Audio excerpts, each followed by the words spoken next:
আপনার লাউ গাছে যদি অধিক পরিমাণ ফল ধরাতে চান, মানে লাউ ধরাতে চান, তাহলে অবশ্যই আপনাকে কাটিং পদ্ধতি অবলম্বন করতে হবে। আর আজকে আমি দেখাবো কিভাবে আপনি কাটিং পদ্ধতি অবলম্বন করে আপনার লাউ গাছে অধিক পরিমাণ লাউ ধরাতে পারবেন। চলুন লেটস গো, দেখাই।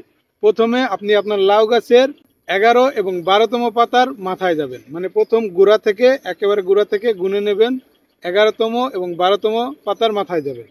এই যেমন আমার এই লাউ গাছটা আপনাদের দেখাই, 1 2 3 4 5 6 7 8 9 10 11, এই যে 11তম, এই যে 12তম। এই 12তম গাছের মাথায় যেয়ে এইভাবে আমরা একটা সুন্দর কাঁচি বা ব্লেড দিয়ে আমরা কেটে দেবো। তারপরে হলুদের পেস্ট লাগিয়ে দেব। হলুদের পেস্ট লাগিয়ে দেওয়াতে দেখা যাবে যে কোনো ধরনের ছত্রাকজনিত কোনো সমস্যা হবে না ইনশাল্লাহ। আমরা দেখুন, এই যে এইভাবে খুব সুন্দরভাবে আমরা পেস্ট লাগিয়ে দেব। এই যে পেস্ট লাগিয়ে দিলাম, হলুদের পেস্ট। হলুদের পেস্ট লাগিয়ে দেওয়ার ফলে দেখা যাবে যে কোনো ধরনের ছত্রাকে আক্রমণ করতে পারবে না। আর এইভাবে যদি কাটিং করেন তাহলে দেখা যাবে যে আপনার গাছে অধিক পরিমাণ লাউ ধরার সম্ভাবনা আছে এবং এটা খুবই কার্যকরী।